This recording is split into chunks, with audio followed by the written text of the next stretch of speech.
Jack Heidel, you're going to get this first, followed by Lee Terry, Brett Lindstrom, and Glenn Freeman. Question. Again, an assumption. I'm assuming that all of you would describe yourselves as conservative Republicans. But there's conservative, and then there's conservative, as in Tea Party conservative. Please describe yourselves as you relate to the Tea Party movement. Jack Heidel? I'm a fiscal conservative. My focus is to eliminate the deficit, and I'm sympathetic to the Tea Party. In other words, the Tea Party agrees with me, or I agree with them. We agree with each other on eliminating the deficit by cutting spending, to start doing that by cutting spending. I don't agree with everything that they stand for. In particular, they support a fair tax, which is a national sales tax. I'm not in favor of that at the present time, although I'm willing to consider it. I think a reform of the income tax would be the best way to lower the tax rates, and with a uniform, having a uniform tax rate, all types of income being taxed the same. So anyway, I have many things in common with the Tea Party, but I have differences with them as well. Lee Terry. Three of the basic principles of the Tea Party movement I agree with. It's get the budget under control, quit spending money you don't have. Make the reforms that make this an effective and efficient government that's responsible to the people. It's about embracing the private sector, unleashing them to the entrepreneurial spirit in this country that's being crushed by this administration. And it's about trusting the individuals to make their own choices for themselves instead of government. Those are the three basic premises of this movement. And those are the three things that are fundamental to my core beliefs, my philosophical, political philosophy. Brett Lindstrom? Well, I'm sympathetic to the Tea Party and what they stand for, and what used to be the Republican Party as far as getting rid of, or getting less government and less government out of your life, or more government out of your life. I consider myself a conservative first, Republican second. As far as the Tea Party, if you've ever seen the Tea Party flag or the "Don't Tread on Me" flag, you see the snake all broken up into different bits, and each one of those bits represents a different piece. And that's really what the Tea Party is about. One person takes on this issue, one person takes on this issue, and there might be a group of 10. So, like I said, I'm a conservative first, Republican second, sympathetic to what the Tea Party stands for as far as getting the government out of our lives. Glenn Freeman. Okay, on my first answer, my prior answer there, Mr. Terry miscategorized what I said. I didn't mention Medicare or Medicaid, so he was wrong in that. As far as the Tea Party is concerned, is that they have a right to petition the government for grievances. I have no problem with that. And to describe myself as a conservative Republican, that's wrong. And I've said it before. I'm a Republican, but I'm a constitutionalist. Time now for 30-second rebuttals. Jack Heidel. The Tea Party has a lot of things. They have a lot of good ideas, and they're making changes.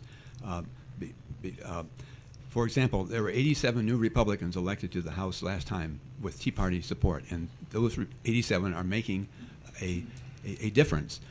We need more new people in Congress, more reform-minded people, more people who are fiscal conservatives to get the job done, but the Tea Party people are making a good start. Lee Terry. Well, I think we need more people in Congress that share the same principles as the Tea Party, and trusting the individual and capitalism and good government. I want to mention the budget. The budget that Mr. Lindstrom just criticized me for voting yes had the support of the Tea Party. Most of the Tea Party people voted for it. So I don't know why you would stand with Nancy Pelosi and Henry Waxman and call yourself a conservative. Brett Lindstrom. Well, Terry, it goes back to the 40 years. It's too far. We can make cuts now. We need to make cuts now. And what you saw in 2010 was the Tea Party rise. And people want government out of their lives. And you're going to see that happen not only in 2010, but you're going to see it in 2012. Glenn Freeman. Yeah, ladies and gentlemen, I want you to listen to what Mr. Terry has to say. Now, he can maybe do Lindstrom like that, but he can't do me like that. So he's got to quote. If he's going to quote me, he's got to say what I said. All right. I want you to listen to this, because this is the old Washington trick that's not going to work with Glenn Freeman. Next question. This goes to Lee Terry first, then Brett Lindstrom, then Glenn Freeman, and then Jack Heidel. Congress has less than a 10% approval rating with the American people. Several members of Congress have declined to run this year because of what they see as an uncompromising atmosphere within the House and Senate. Without slamming the Democrats, that's a tough part, name 2 ways you would actively promote compromise if elected, Lee Terry. Well, 2 thoughts there. One is we're engaged in a battle to change the culture of spending in Washington, D.C. A friend of mine analogized this to 2 people trying to roll a rock from opposite sides. There's going to be tension when that occurs. I'm on the side to reduce spending, and we're fighting in a long time established culture of spending. This president, in every one of his maneuvers, has tried to spend more money and increase taxes. So it's not going to look pretty when you're changing culture, but we need to do it. Beneath that level, which is a justified battle to have, I have a record of working with the other side. I've passed low-power FM radio and other XL pipeline with the help of Democrats. So I do engage in the culture of working across the aisle. Brett Lindstrom. I believe Congress had an approval rating at one time at 9%.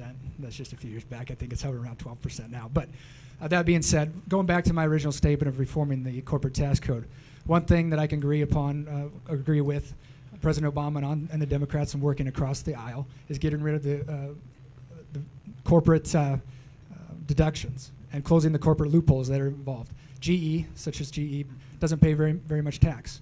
So we need to close that in, but in conjunction with lowering that corporate tax rate so that we are competitive globally. And that's where Democrats and Republicans, I think, can agree on.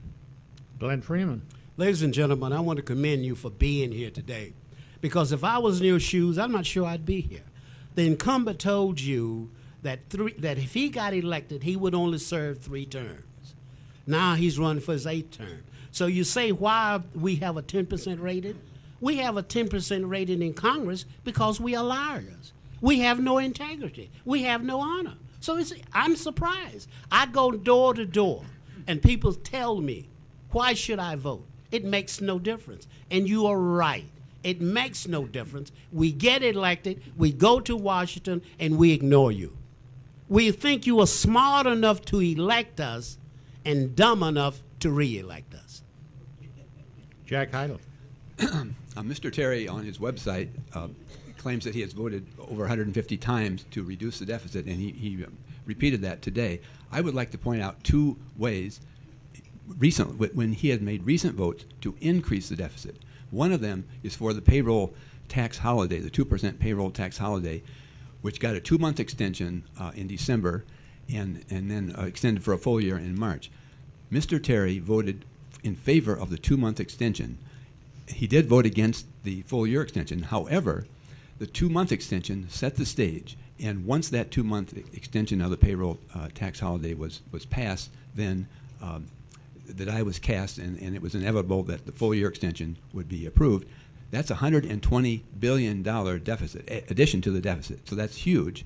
And also on the Highway Trust Fund reauthorization, that's adding $13 billion to the deficit. Mr. Terry voted for the 3-month extension of that. 30-second rebuttals, Lee Terry. Yeah, Mr. Heidel's superficial review failed to mention that in the one time that I voted for that extension, that was completely set off. So there was 0 impact on the deficit. It was paid for. Same thing with the transportation. It was only renewed at the level of which the transportation funds are coming in. So that didn't add to the deficit. And that's one of the fights we're having with Harry Reid in the Senate, is on the transportation bill, because he wants to deficit spend on it, and we're trying to stop it. Brett Lindstrom. Well, to Glenn's point, I do believe you can go to Washington and make a difference, but you have to send the right people. And I believe that you need to send people with private sector experience, which I have in a finance background. I think that bodes well for the problems that we're facing right now. Not career politicians, not politicians who said they would only serve 3 terms and now going in on their 8th, been there for 13 years. We need to send private sector people that understand how to get the economy back and working. Glenn Freeman. Ladies and gentlemen, going to Washington with good intentions is not enough. If you do not have the skill and the ability to affect change, you're not going anywhere. You're not doing anything at all. So along with having good intentions, you must have the skill and the ability to affect change. Jack Heidel. Mr. Terry referred to the fact that for the payroll tax extension, it was paid for, that $120 billion addition to the deficit. It was paid for supposedly over 10 years. If you spend $120 billion in 1 year and you're paying for it over 10 years, you're not paying for it, and you don't have to be a mathematician to figure that out. For one thing, you're only paying for a tenth of it, and for the other thing, you can't bind future Congresses to live up to the bargain. But you do need to be accurate. Next question. And this